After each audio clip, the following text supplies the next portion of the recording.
처음 행위를 가지라, 이런 제목으로 하나님의 말씀을 전하도록 하겠습니다. 교회 머리가 되시는 예수 그리스도께서는 서로에게 순결하고 흠이 없기를 바라는 신랑 신부처럼 그리스도의 교회가 죄악으로 타락한 세상 가운데 존재하나 결코 세상을 닮아가지 않고 거룩과 순결을 올곧게 지켜나가기를 기뻐하십니다. 이는 구약에서 이스라엘을 하나님의 택하신 백성으로 삼으실 때부터 그들이 지켜야 될 모든 율례와 규범과 법도를 하나님께서 정하시고 그것을 지켜 행하게 하심으로 이스라엘 백성들이 이방인들과 성별되기를 원하셨던 성부 하나님의 마음과 동일한 것입니다. 그것이 바로 이 세상을 살아가는 하나님의 자녀들의 존재의 목적과 이유이고 정체성이기 때문입니다.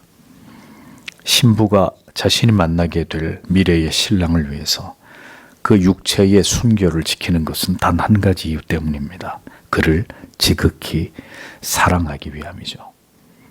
사랑하는 사람에게 자신의 가장 소중한 것을 주기 위해서 결혼에 이르기까지 신부는 자신의 순결을 지키고 신랑도 신부에 대해서 이와 마찬가지입니다. 자신이 가장 사랑하는 사람에게 자신의 모든 것을 바치기 위해서 자기를 지키는 것이 바로 순결입니다. 시대가 바뀌어 이러한 가치들이 하찮은 것처럼 여겨지고 있기에 사랑의 가치도 이제는 사람들에게 한없이 가볍고 우습게 여겨지고 있는 것을 봅니다. 그러나 이러한 순결이야말로 시대를 뛰어넘어서 그것이 바로 우리가 표현할 수 있는 가장 고결하고 아름다운 사랑의 가치면은 틀림이 없는 것입니다. 교회 머리 되시며 모든 성도들의 신랑이 되시는 그리스도께서는 세상 속에 있는 자신의 신부들인 그리스도의 교회와 성도들로부터 언제나 그 존재들이 그리스도를 진실로 사랑하는지 그렇지 않은지를 확인하고 싶어 하십니다. 그리스도께서 그의 신부된 우리 안에서 가장 보기 원하시는 것은 그 무엇도 아닌 그리스도를 향한 식어지지 않는 순전한 사랑입니다. 사랑이 식어질 때 우리의 마음이 어떻게 되든가요? 삶의 이유와 존재의 목적이 희미해지게 되고 모든 것에서 의욕을 상실하게 되는 일들이 일어납니다. 부부가 한 집에서 살아가지만 전혀 서로를 사랑하지도 존경하지도 않으면서 살아간다면 세상에 이보다 불행한 관계가 어디에 있겠습니까? 사랑하지도 않고 존중하지도 않으면서 함께 살아가는 것은 그 자체가 숨막히는 고통입니다. 서로에게 견디기 힘든 모욕과 괴로움이 될 수밖에 없는 것입니다. 교회 머리가 되시고 모든 성도들의 신랑이 되시는 그리스도께서는 그렇기 때문에 교회와 성도 안에서 언제나 가장 확인하고 싶어 하시는 것이 오늘도 교회와 성도가 지극히 그리스도를 사랑하고 있는지 그리스도만이 그들에게서 전부가 되고 있는지를 확인하고 싶어 하시는 바로 그것입니다. 그리스도를 향한 지구지순한 사랑, 간절하고 뜨겁고 진실된 사랑으로 그리스도만을 사랑하는 그 마음을 그리스도께서 확인하고 싶어 하신다라는 것입니다. 세상도 사랑하고 내 자신도 사랑하면서 하나님도 사랑하는 그런 마음이 아니라 그 어떤 대상이나 가치나 존재보다도 오롯이 예수 그리스도만을 사랑하는 그 마음을 보기 원하신다는 것입니다. 7별을 붙잡고 7금초대 사이를 거니시는 그리스도께서 처음으로 언급하고 계시는 에베소 교회를 보십시오. 에베소 교회는 그렇게 게으르고 나태하고 어리석고 무지한 성도들이 모인 교회가 결코 아니었습니다. 그들은 지치지 않는 열정과 수고로 모든 진리에서 벗어난 거짓 교사들, 거짓 사도들의 정체들을 드러내고 이들을 교회로부터 축출해낼 정도로 복음에 대해서 정통하고 진리가 아닌 것을 미워하는 일에 멈출 수 없는 열정을 가진 그런 성도들이었습니다. 이를 위해 직면하게 되는 모든 시련과 핍박과 위협들조차도 그들은 두려워하지 않으면서 예수 그리스도의 복음을 위해서 이 모든 일들을 견디고 넉넉히 그 모든 어려움들을 극복해 나아가던 그런 교회였습니다. 그래서 주님께서는 에베소 교회의 이러한 성실과 진리에 대한 열정, 그리고 부단히 인내하고 최선을 다해서 치열한 영적인 싸움을 싸워나가는 그들의 영적인 투지를 인정하셨습니다. 그 모든 것을 주께서 다 알고 계신다고 말씀하고 있습니다. 교회와 성도가 핍박을 받으면서 이런 영적인 싸움을 감당해내는 일은 절대로 쉬운 일이 아닙니다. 그럼에도 불구하고 주님께서는 이제 에베소 교회를 향해서 애정 어린 훈계를 시작하십니다. 주마가 편격의 책망과 그들을 더 온전하게 하시기 위한 주님의 지적과 준엄한 책망이 에베소 교회에 이어지고 있는 것을 볼 수 있습니다. 4절을 보십시오. 그러나 내가 너에게 대하여 가지고 있다. 내가 너의 첫 번째 사랑을 버렸다는 것을, 이렇게 성경이 기록을 하고 있습니다. 에베소 교회를 잘 아시고 칭찬할 여러 가지 것들을 그리스도께서 가지고 계시고, 이어서 그 칭찬의 내용과 반대가 되는 것을 역시 주님께서 가지고 계신다, 이렇게 말씀합니다. 한글 성경에는 책망할 것이라고 번역을 했는데 원문에는 이 부분이 전치사 카라로 표기가 되어 있습니다. 그 의미는 무엇을 대적하여, 이런 의미인데, 즉 앞에서 칭찬한 것과는 반대되는 것이라는 뜻입니다. 그러니까 에베소 교회는 분명 칭찬받아 마땅한 교회였습니다. 그런데 그럼에도 불구하고 역시 에베소 교회는 그리스도께로부터 책망을 받아야 될 부분 또한 분명하게 존재하고 있었던 교회다라는 것을 발견하게 됩니다. 진리의 사자후를 바라고 이단들의 간담을 서늘케 하고 무엇이 올바른 믿음인지를 소리 높여 선지자처럼 외치는 목회자가 있다 할지라도, 또 누군가 인정할 만큼 지극히 교회를 사랑하고 진리에 대해서 탁월한 열심을 가지고 있고 매우 모범적인 신앙생활을 하고 있는 성도가 있다 할지라도, 아무리 올바른 성경의 해석과 교리에 대한 투철한 가르침과 언제나 칼날같이 진리의 문제를 다루어 단호하게 진리가 아닌 것을 배척하려는 이런 특별한 열심을 어떤 교회가 가졌다고 해서, 그럼 그 모든 것만으로 그 목사가, 그 성도와 그 교회의 모든 것이 주님이 보실 때 모두 다 용납될 수 있는 것이냐? 그렇지 않다는 것입니다. 그 모든 선하고 아름다운 노력과 헌신들이 남다른 것이라 할지라도, 또 한편 하나님을 향한 처음 사랑을 잃어버림으로 인해서 그 신앙에 중대한 결함과 결손이 생겨나고 있고, 그로 인해서 그의 영혼이 지금 지극히 촉박하고 메마르고 곤고하게 되어버렸다면, 그런 상태라면 그리스도께서는 지금 그러한 영혼의 상태를 매우 엄중하게 바라보신다는 것을 우리는 잊지 말아야 한다는 것입니다. 이러한 상태는 신자인 우리들에게 충분히 일어날 수 있는 일들이라는 것을 우리가 깊이 생각해 보아야 합니다. 우리에게 분명히 그 같은 부분들이, 그런 심각한 신앙의 누수가 일어나고 있는 부분들이 있을 수 있다라는 것을 성도는 간과해서는 안 됩니다. 사랑이 식어져 가고 있을 때 부부가 금방 헤어지는 것은 아닙니다. 하지만 이미 그 관계에는 심각한 문제가 일어나는 것이죠. 한 공간 안에 머물고 있어도 전혀 이전과 같은 마음이 아닐 때 이미 그것은 고통이 되고 괴로움과 아픔과 갈등이 될 수밖에 없듯이 그리스도와 교회의 관계도 마찬가지입니다. 사랑이 없으면, 사랑이 식어버리면 아무것도 아닌 것입니다. 사랑이 없으면 그 모든 다른 행위들은, 다른 헌신과 수고와 인내는 그리스도께서 원하시는 그 본질이 될 수 없는 것입니다. 그러므로 우리는 우리가 표면적으로 바르게 하나님을 신앙하고 있다는 사실에 너무 많은 중심을 둘 것이 아니라, 언제나 오늘도 내가 진정으로 그리스도를 사랑하고 있는지에 관해서 나의 영혼의 갈피를 들여다보는, 네 자신을 살피는 일에 깊은 관심과 진실된 마음을 기울여야 한다는 것입니다. 그리스도께서는 언제나 그 신부의 마음을 깊이 들여다보고 계시는 신랑이라는 것을 잊지 마십시오.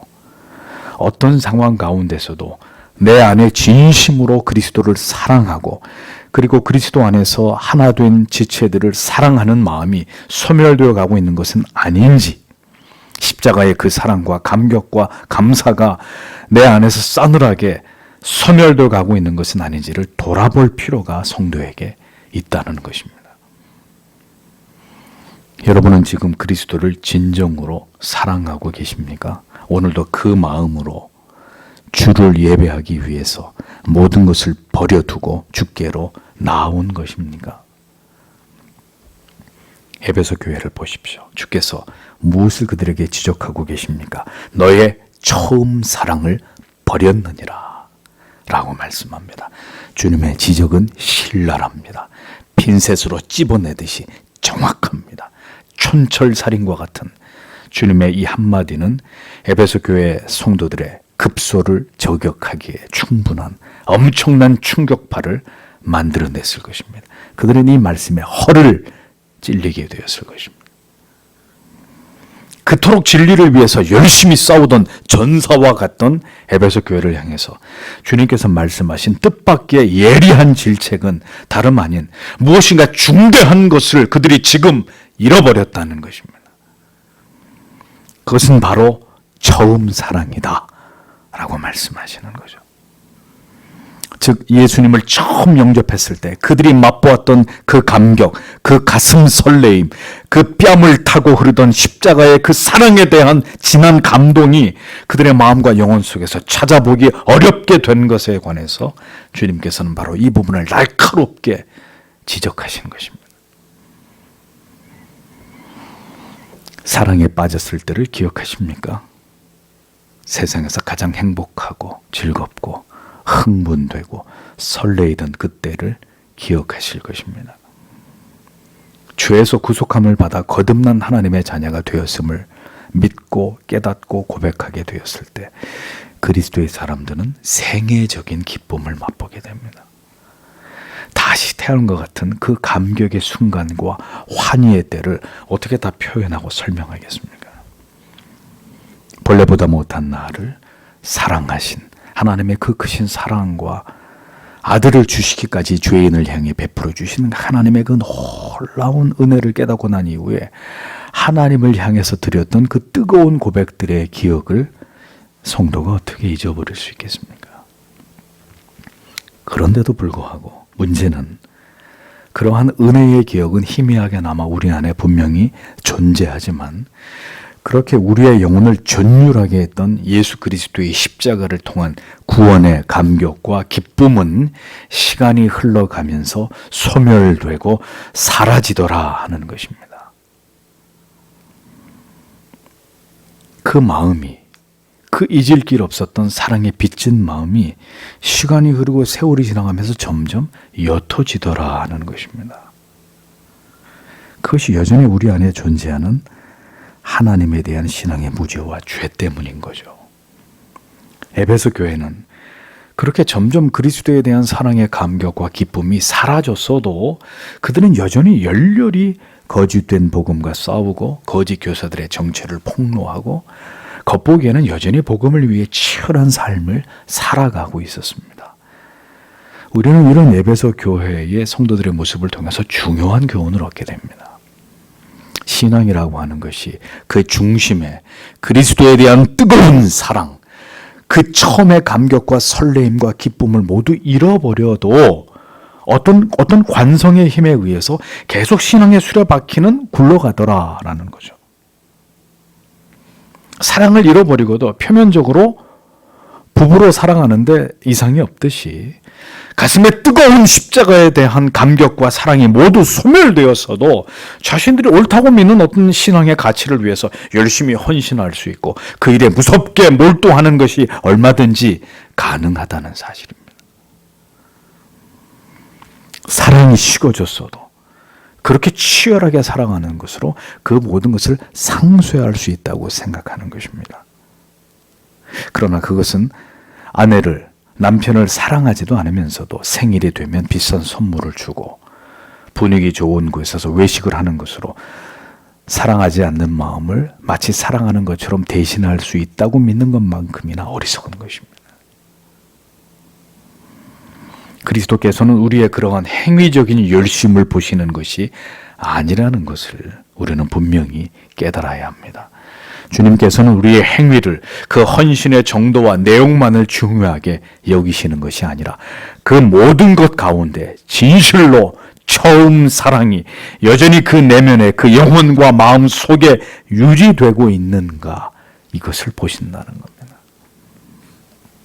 여전히 그 설레임과 그 열정적인 마음과 그 가슴 뛰는 감격적인 고백을 그 교회가 유지하기 위해서 간절히 하나님의 은혜를 구하며 그 가장 좋은 것을 빼앗기지 않기 위해서 다른 모든 것들을 포기하는 간절한 노력과 기꺼이 그 대가를 지불하려고 하는 일에 마음을 쏟고 있는지를 그리스도께서 보신다는 것입니다. 주님께서는 에베소 교회가 칭찬할 여러 아름다운 모습을 가지고 있었지만 그것으로 그들이 잃어버린 중요한 것을 결코 지나치고 계시지 않았습니다. 주님께서는 정확하게 에베소 교회가 무엇을 잃어버렸는지를 짚어주셨습니다. 너의 처음 사랑을 버렸느니라. 오늘 우리에게도 주님께서는 동일하게 말씀하실 수 있습니다. 너는 아직도 나를 사랑하고 있는 것이냐? 이 내 한계가 온 아내가 남편에게 마지막으로 묻는 질문이 뭔지 아십니까?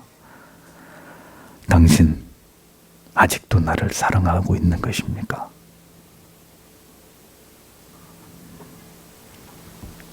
주께서는 오늘도 너의 처음 사랑을, 그 가슴 뛰던 구원의 감격으로 충만하던 너의 그 가슴을 지금 너는 잃어버린 것이 아니냐라고 우리에게 때때로 물어오시는 것입니다. 주를 향한 그 사랑을 대신할 수 있는 것은 아무것도 없습니다. 아무것도 없습니다. 사랑이 아니면 아무것도 아닌 거예요. 내가 사람의 방언과 천사의 말을 할지라도 사랑이 없으면 소리나는 구려와 울리는 꽹가리가 되고, 내가 예언하는 능이 있어 모든 비밀과 모든 지식을 알고 산을 옮길 만한 모든 믿음이 있을지라도 사랑이 없으면 내가 아무것도 아니요. 내가 내게 있는 모든 것으로 구제하고 또 내 몸을 불사르게 내어줄지라도 사랑이 없으면 내가 아무 유익이 없느니라. 고린도전서 13장 1절에서 3절은 분명히 이렇게 말씀하고 있습니다. 집도 더 넓어지고 좋은 차를 타고 좋은 옷을 입고 좋은 옷을 언제나 사입을 수 있고 맛있는 음식을 마음껏 먹을 수 있게 되었어도 더 이상 남편의 사랑을 받을 수 없는 아내가 있다면 그 아내는 행복하다고 생각할까요? 괜찮아. 남편이 사랑해 주지 않아도 이 모든 게 내 곁에 이 보석이 있고 좋은 옷이 있고 나는 그래서 행복해 라고 생각할까요? 그럼 그 여자는 처음부터 그 남자를 사랑한 게 아니었던 거죠. 그 돈을 사랑한 거지. 우리가 아무리 주를 위한다는 명분으로 오직 진리를, 복음을 위한 것이라는 합당한 이유로 열심히 불의와 진리가 아닌 것과 싸우고 그 시비를 가려내고 항상 복음의 편에 선다 하더라도 우리의 마음에 진실로 그리스도를 향한 그 가슴 뛰던 사랑을 우리가 유지하고 있지 않다면, 그것을 잃어버린 것을 애통해하고 괴로워하는 마음을 갖지 않는다면 우리는 주님의 이 같은 송곳같이 우리의 마음을 찌르는 말씀을 피할 수 없을 것입니다. 너는 아직도 나를 사랑하고 있는 것이냐? 여전히 진심으로 십자가의 그 사랑을 너는 기억하며 그 사랑에 대한 감격과 기쁨과 감사를 내 마음속에 잃지 않고 유지하기 위해서 최선을 다하고 있는 것이냐? 주님께서 궁금하신 것은 바로 그것이라는 것을 잊어서는 안 됩니다. 주님은 여러분들이 돈을 얼마나 벌고 계시고 얼마나 여러분들의 형편이 나아졌고 또 여러분들에게 얼마나 큰 괴로움과 고통과 슬픔이 있는지 그것은 별로 관심이 없으십니다. 왜냐하면 그 모든 것보다 더 중요한 것은 오늘도 내가 주님을 뜨겁게 믿고 열렬히 진실되게 사랑하고 있느냐, 그 문제이기 때문입니다. 5절에 이어지는 주님의 말씀을 보십시오. 그러므로 너는 어디서 내가 떨어뜨려 왔는지 기억하라. 그리고 너는 회개하라. 그리고 너는 처음 행위들을 행하라. 만일 그렇지 않으면 내가 너에게 간다. 그리고 만일 내가 회개하지 않으면 내가 너의 촛대를 그것의 장소로부터 옮길 것이다. 이렇게 직역이 됩니다. 주님께서는 에베소 교회를 향해서 그들이 즉시 무엇을 행동에 옮겨야 되는지를 말씀하고 있었습니다. 주님께서 처음 사랑을 잃어버린 에베소 교회를 향해서 첫 번째 하신 말씀, 어디서 떨어진 것을 생각해라, 이렇게 말씀했습니다. 에베소 교회는 그리스도에 대한 구원의 감격에 대해 그 처음 사랑을 분명히 떨어뜨렸다, 주님께서 지적하십니다. 생각하고 라고 번역된 헬라어 문네모뉴에라는 단어는 기억하다라는 의미입니다. 너는 기억하라, 이런 뜻이에요. 이 동사는 단회적인 것이 아니라 지속적이고 반복적인 행위를 가리킵니다. 여러분, 우리가 물건을 잊어버렸을 때 어디서 그 물건을 잃어버렸나, 어디서 내가 그걸 떨어뜨렸지 하고 곰곰이 생각하잖아요. 도대체 어디서 그걸 내가 잃어버렸지? 그렇듯이 왜 내 안에서 그리스도에 대한, 십자가에 대한 영원한 구원의 감격과 그 기쁨이 소멸되어 버렸는지를 깊이 생각하고 또 생각하고 또 구체적으로 더 그것을 기억해내기 위해서 최선을 다하라는 거예요. 그게 주님의 말씀이에요. 그 처음 사랑이 어디서 떨어졌는지를 기억해내라. 영적인 깊은 침체에 빠지게 될 때, 오늘 열심히 교회는 우리의 다리로, 우리의 발로 교회는 가고 있지만, 또 여전히 충성되게 섬기고 있지만, 내 안에 사랑이 모두 소멸되었음을 느끼게 될 때 우리에게 필요한 것이 무엇이냐? 기억을 더듬어 점점 그 은혜로부터, 그 십자가의 사랑의 감격으로부터 멀어지게 된 그 이유와 까닭을 돌이켜 기억해내라는 거예요. 생각해내라는 겁니다. 그럼 기억해내야 되는 거예요. 나의 어떤 불순종과 죄가 어느 순간 하나님과의 관계를 소원하게 만들기 시작했는지를, 무엇이 그 시작점이었는지를, 나의 어떤 고집스러움과 불순종과 나의 그릇된 생각과 결단이 나로 하여금 조금씩 하나님께로부터 멀어지게 만든 원인이 되었는지를 깊이 생각하고 그것을 기억해내라는 말씀입니다. 이와 함께 우리가 잊지 말아야 될 것은, 주께서 이와 같이 에베소 교회에게 해법을 주시는 것은 이와 같은 노력을 통해서 분명히 다시 식어버린 사랑이, 소멸된 십자가의 감격과 은혜가 회복될 수 있는 길이 열릴 수 있기 때문이라는 거예요. 아무리 기억해봐라 그 사랑이 회복되나, 그런 뜻이 아니라 하나님이 그렇게 말씀하실 때는 다시 회복의 길을 그에게 이 과정을 통해서 열어주시겠다는 거잖아요. 그와 같은 주의 명령을 깊이 숙고하면서 마음을 다해 기도하고 다시 어디서부터 무엇이 잘못되었는지를 찾아 나아갈 때 주께서 반드시 그에게 은혜를 부어주셔서 우리의 죄를 보게 하시고, 우리가 무엇을 어떤 지점에서부터 잘못 생각하고 판단해서 결단했는지를 하나님이 깨닫게 하신다는 거예요.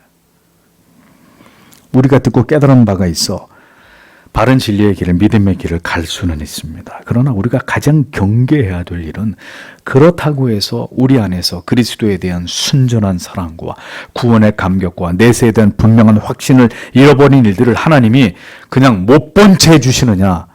그럼 그런 것들을 간과해도 괜찮다는 뜻이냐? 아니라는 것입니다. 찾으라는 것, 생각하라는 것, 기억해내라는 것입니다. 그리스도를, 그 십자가를, 그 하나님의 형언할 길이 없는 사랑에 대한 감격과 감사와 기쁨을 잃어버린 채로 진리의 전쟁을 수행한다면 언제나 각을 세워 치열하게 논쟁하고 시비를 가려는 과정에서 우리는 점점 더 우리 안에서 사랑이 고갈되어 가는 것을 느낄 수밖에 없다는 거예요. 악마를 잡다가 우리가 악마가 되어버리는 그런 일들이 일어날 수 있다는 것입니다. 누구보다 진리를 외치고 타락한 교회와 목회자들 향해서 날선 비판을 쏟아내던 어떤 목회자가 자신이 칠계를 범하고 하나님께 드린 물질을 유용하는 악을 범하는 이런 끔찍한 짓을 저지를 수도 있는 거예요. 왜? 사랑을 잃어버렸기 때문에. 어느 순간 서슬퍼런 율법적인 잣대만 남아있고 사랑도 관용도 자비도 긍휼도 모두 증발되어 버린 우리의 그런 영적인 현주소를 발견하게 될 때가 우리에게도 찾아올 수 있다는 것입니다.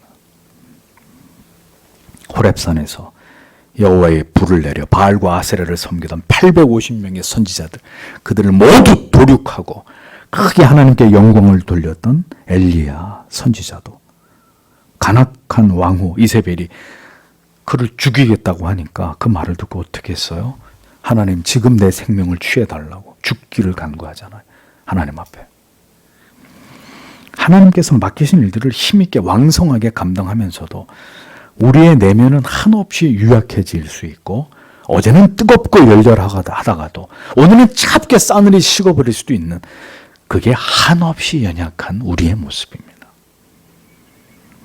우리는 그렇게 연약하고 무능하고 무기력하고 쉬 마음이 무너지고 뒤로 물러가 버리는 이런 존재들에 지나지 않습니다.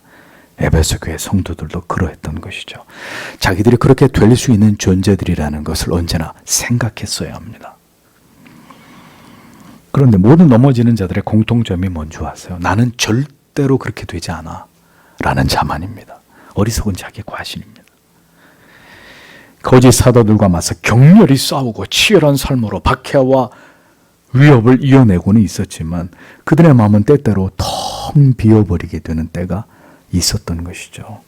한없이 허전하고 우울해지고 마음이 무너지게 되는 그런 때가 분명 성도에게도 찾아오게 될 때가 있습니다. 여러 가지 이유가 있겠지만 그 중에 하나는 사랑이 식어버렸기 때문이라는 거죠. 그 영혼을 지탱해주는 그리스도에 대한 사랑이, 십자가의 그 구속의 감격이 소멸되어 버릴 때 바로 그와 같은 치명적인 문제들이 생겨날 수 있는 것입니다. 그러면 그와 같은 일들이 일어나게 되는 원인이 무엇입니까? 바로 어느 시점에서부터 비롯된 죄와 불순종이 그 원인이 되는 것이죠. 우리의 그릇된 판단, 그릇된 고집, 어떤 그릇된 생각과 결정에서부터 하나님의 뜻에서 벗어난 일들이 점점 눈덩이처럼 불어나고 그 문제가 해결되지 않은 채로 누적될 때 우리는 표면적으로 열렬히 진리를 쫓아서 바른 믿음의 길을 가고 있는 것처럼 보여도 우리의 내면은 붕괴될 수 있는 거예요. 사랑이 식어진 채로 내면은 차갑게 냉각된 상태로 계속해서 우리가 옳다고 믿는 일에 대해서는 가열차게 열심히 그 일들을 감당할 수 있는 것입니다. 그러나 그 자체가 이미 그리스도 앞에서는 그릇된 길로 행하는 것이라는 것을 우리는 잊지 말아야 하는 것이죠. 그래서 주께서는 다음으로 에베소 교회에게 명령하십니다. 어디서 떨어진 것을 기억해내고 결국 주께서 우리의 죄와 허물과 불순종을 보이시고 깨닫게 하실 때 다음으로는 어떻게? 회개하라, 회개하고 라고 말씀했잖아요. 메타노에손, 마음을 바꾸다, 회개하다 이런 뜻입니다. 이것은 위급한 상황에서 행하는 긴급한 결정의 행위를 의미하는 것입니다. 그러니까 무엇이 잘못되었는지를 깨달았어요. 드디어 생각해내서 기억이 났어요. 주의 은혜로 깨닫게 됐어요. 어디서부터 그 사랑이 식어지게 되어서 결국 이 지경에 이르게 되었는지를 깨닫게 되었으면 어떻게 하라고요? 즉시 돌이켜 회개하라고 주께서 말씀하시는 것입니다. 열심히 교회를 다녀도 영혼이 죽어 있거나 잠들어 있다는 증거는 예배의 감격이 사라져버렸고 기도는 뜨겁고 지속적이지 않게 되고 하나님의 말씀을 읽어도 전혀 마음에 와닿지 않는 것입니다. 그것이 바로 신앙의 형식 껍데기만 남아있고 내용이 모두 사라져버린 상태거든요. 상황이 이러해도 여전히 영적인 전투력은 그런데 남아있어요. 그래서 싸울 수 있고 저항할 수 있고 신앙의 형식과 의무를 다할 수 있어요. 그러나 그렇게 될 경우에 어떻게 우리 몸에 우리 모습이 어떻게 변해가느냐? 거칠어지는 거예요. 사랑이 보이지 않는 거예요. 온유함을 잃어버린 채로 날카로워지는 것입니다. 분명히 그가 열심히 주의를 하고 있고 교회를 열심히 섬기고 있는데 그의 영혼은 차갑기를 데 없고 항상 날이 서 있어서 다가오는 사람들이, 지체들이, 가족들이 상처를 받는 것입니다. 그는 지금 영적으로 지쳐 있다는 것입니다.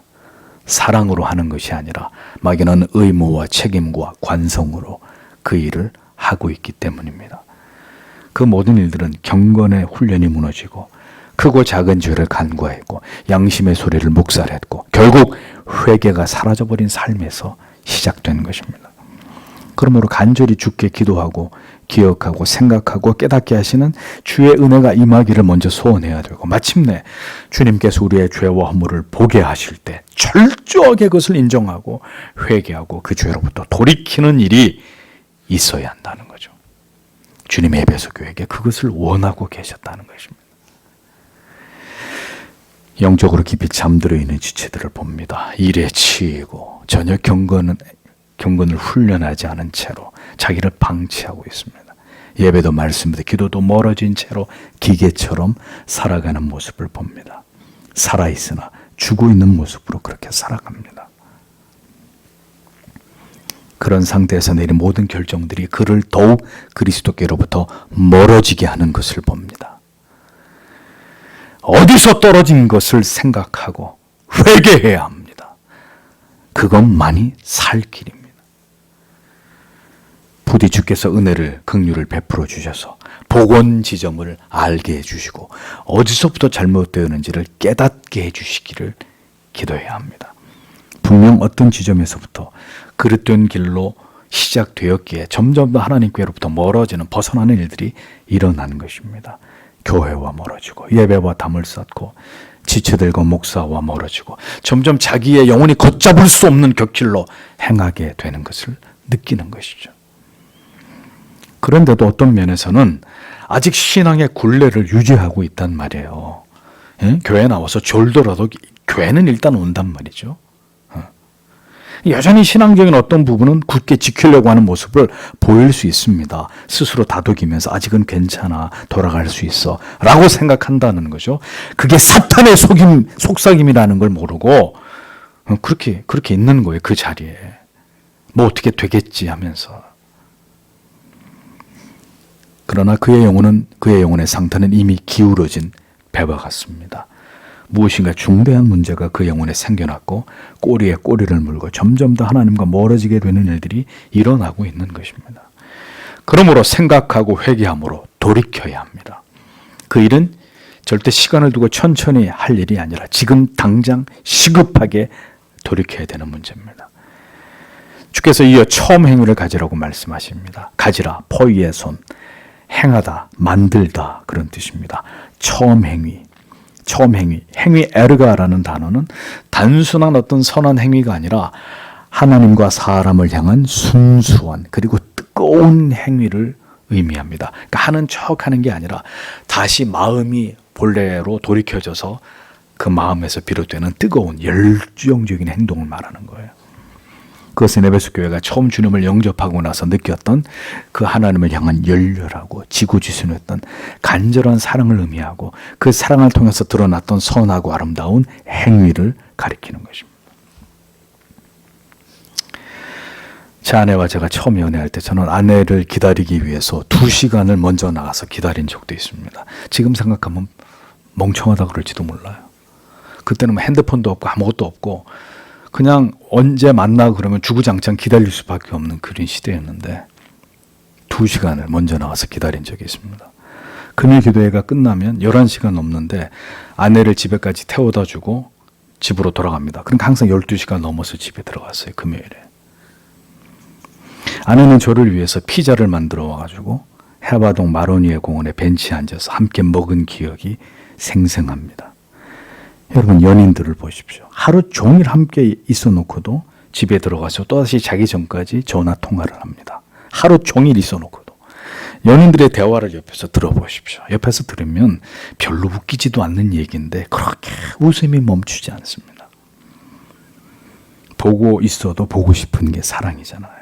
오리를 가자고 하면 사랑하는 사람의 손을 잡고 심리를 가주는 그게 사랑이잖아요. 사랑에 빠졌을 때 비롯되는 행위잖아요. 그것이 바로 처음 행위란 말이에요. 처음 행위. 시간을 잊은 채로 엎드려 기도하던 때가 있었습니다. 하루 종일 성경만 읽었던 때도 있었을 것입니다. 열심히 복음을 전하고 사람들이 수많은 술집에 사람들이 술집을 향해서 걸어가는, 또 길거리에 그 수많은 술집에 네온사인 간판을 바라보면서 왜 사람들이 예수 그리스도를 알려고 하지 않고 그분을 믿으려고 하지 않는가. 차를 타고 가다가 길가에 차를 세워놓고 하염없이 눈물을 흘리는 때도 있었습니다.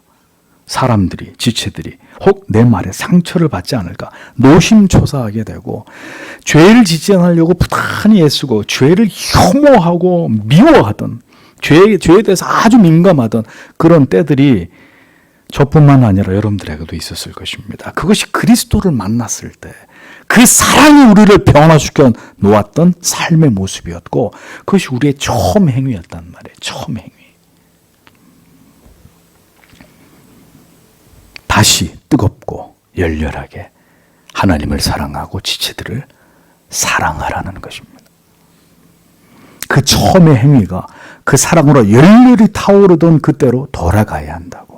그것이 반드시 선행되어야 하고 그것이 반드시 회복되어야 한다고 주께서는 에베소 교회에게 강력하게 촉구하셨다는 것입니다.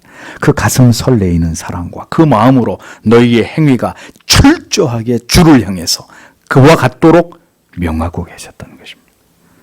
이것은 할 수 있으면 그렇게 노력해보고 뭐 그렇게 해도 안 되면 괜찮다 이런 말씀이 아닙니다. 만일 그리하지 아니하고 회개치 아니하면 내가 내게 임하여 내 촛대를 그 자리에서 옮기리라 이렇게 말씀했습니다. 그냥 계속 이대로 우리의 믿음이 처음의 사랑과 행위를 회복하지 않고 그 일이 얼마나 중요한 일인지를 깨닫거나 인지하지 못하고 맹목적인 종교 생활을 계속 이어갈 경우에 주님께서는 만약 그러한 모습이 계속 에베소 교회에서 확인될 때 절대로 이것을 좌시하지 않을 것이다 라고 엄중하게 말씀하고 있습니다. 만일 그리하지 아니하고 회개치 아니하면이라고 말씀했습니다. 반드시 처음 사랑과 그 행위를 잃어버린 영적인 매너리즘에 빠져있는 그 모습에서 돌이켜야 된다는 것을 주님은 힘을 주어서 큰 소리로 에베소 교회에게 지적하고 계셨다는 거죠. 아무리 그들의 신앙의 일면이 진리 전쟁을 수행하는 투사와 같고 그 일들을 매우 성실하게 열심을 다해 감당하고 있다 할지라도 그 내면의 하나님과 지체들에 대한 그 처음의 사랑, 그리스도께서 부어주신 그 처음의 마음을 유지하고 지켜나가고 있지 못하다면 그들의 모든 선한 영적인 싸움의 모습과 그 가치도 하나님 앞에 무가치한 것이 될 수밖에 없다는 것을 분명하게 에베소 교회에게 주께서 각인시키고 계셨다는 것입니다. 돌이키라는 것입니다.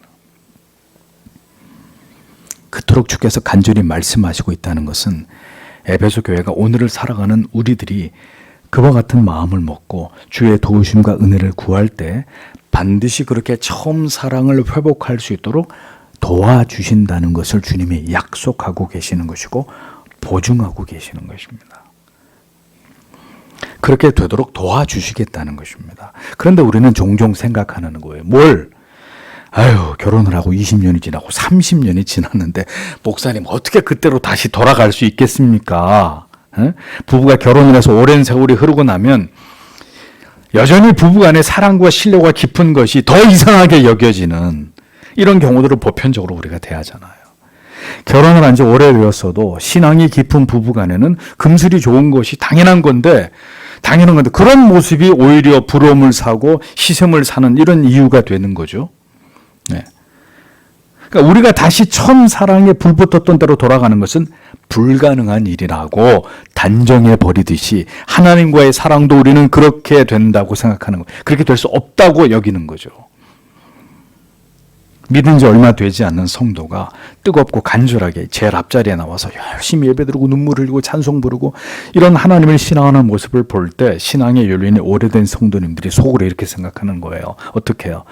에이고 나도 당신처럼 뜨거울 때가 있었지. 그런데 계속 믿어보시오. 그 뜨거움이 계속 유지가 되나. 어디 한번 살아봐. 계속 사랑하게 되나. 이런 거죠. 누가 잘못된 겁니까? 지금 누가 잘못된 거예요? 누구의 믿음이, 누구의 마음이 지금 병든 것입니까? 나도 교회 처음 개척했을 때는 기도도 많이 하고 성경도 많이 읽었지. 어떤 선배 목사님이 그렇게 말씀하시는 걸 들었습니다. 만약 모든 목회자들이 그렇게 말하고 있다면 그들은 모두 지금 병든 거죠. 현저하게 뒤로 물러나 있는 것입니다.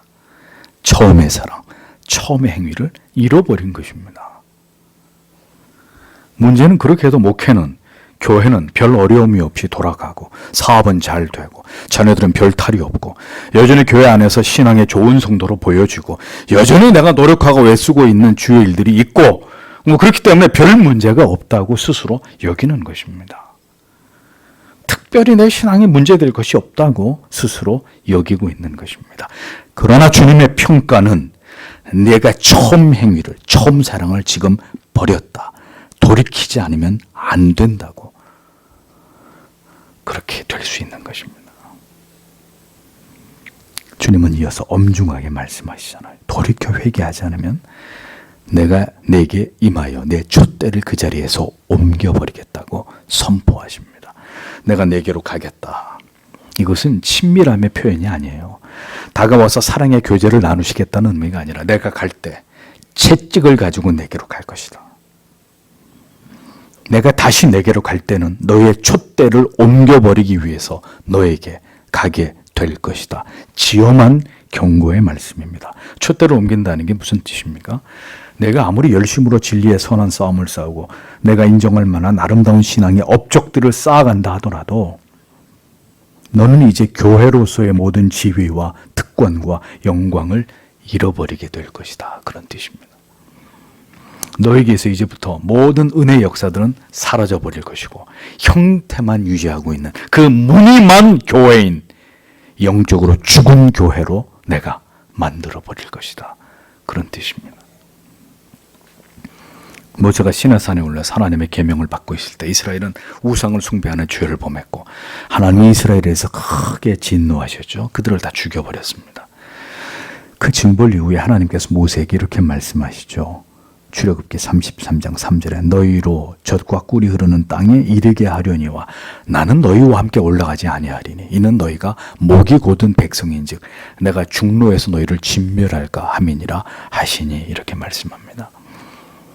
가나안 땅으로 약속대로 들어가게 해주마.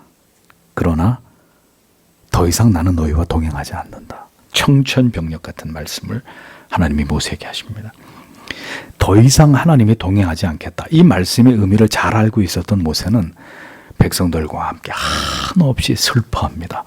그들은 모든 단장품을 제하고 모세의 명대로 진 밖에 회막에 나가서 하나님께서 마음을 돌이키시도록 간절히 기도하게 되고 그들은 하나님 앞에 생명을 건 기도를 바칩니다. 촛대를 옮길 것이다. 주의 말씀은 농담이 아닙니다. 촛대가 옮겨진 교회들이 안 보이시나요? 여전히 우리는 신앙의 모습, 종교적인 생활을 이어갈 수 있습니다. 우리는 여전히 개혁주의 신학과 사상을 가장 올바른 신앙의 길이라고 믿고 이 길을 고집할 것입니다. 그러나 그럼에도 불구하고 우리가 처음 행위를, 그 처음의 사랑을 회복하지 않는다면, 돌이켜 회개하여 다시 원래의 모습으로 회복되지 않는다면 주님의 대답은 간단합니다. 내가 내게 임하여 내 촛대를 그 자리에서 옮기리라.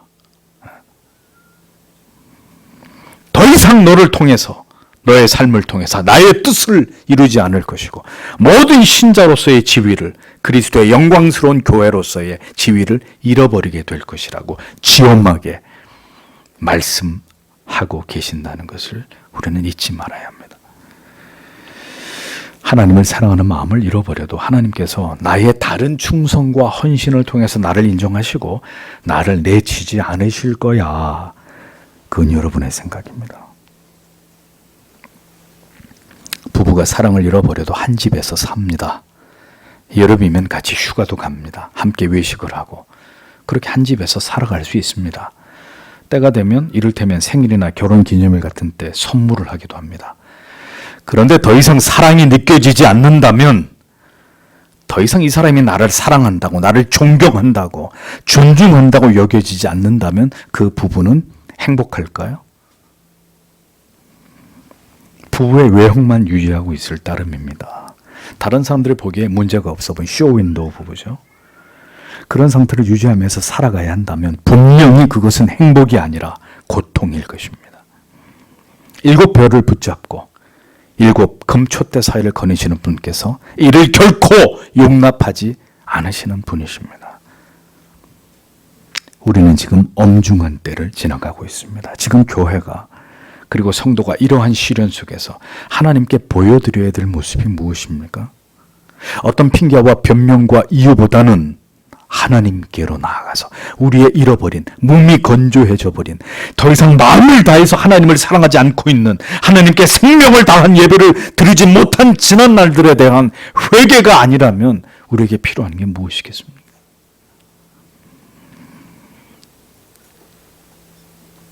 그것이 아니면 일단 비를 피하고 보자는 식의 움츠리고 하나님의 뜻을 전혀 헤아리지 않은 채로 그저 덤덤하게 이 재앙이 지나가기를 바라는, 그것이 정말 주님께서 우리에게 바라시는 바일까요? 어디까지, 언제까지 우리가 숨을 수 있습니까? 피할 수 있습니까? 우리는 깊이 생각해 보아야 합니다. 하나님의 마음을 읽어야 합니다.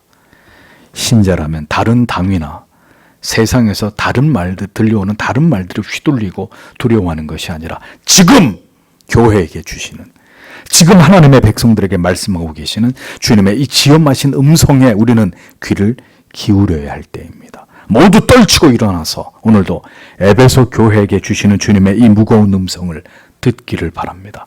숨거나 피할 때가 아니라 지금은 처음 사랑을 회복하라는, 어디서 떨어지게 되었는지, 어디서부터 잘못되었는지를 철저하게 돌아보아 회개함으로 처음 행위를 회복하라는 주님의 명령에 우리는 지금 귀를 기울여야 할 때라는 것을 분명히 기억하셔야 합니다.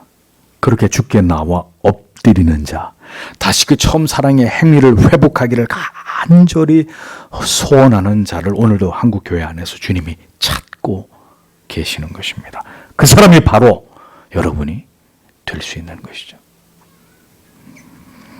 부디 더 큰 재앙과 핍박이, 박해가 몰려오기 전에 우리는 지금 이 시대를 과연 감당할 수 있는지, 우리 교회와 우리 자신의 믿음은, 주를 향한 사랑은 지금 어디에 이르렀는지를 다시 한번 돌아보면서 주님께서 우리 모두에게 은혜와 긍휼을 베풀어 주시기를 오늘도 간절히 기도해야 되리라고 믿습니다. 주신 말씀을 생각하면서 다 함께 기도하겠습니다.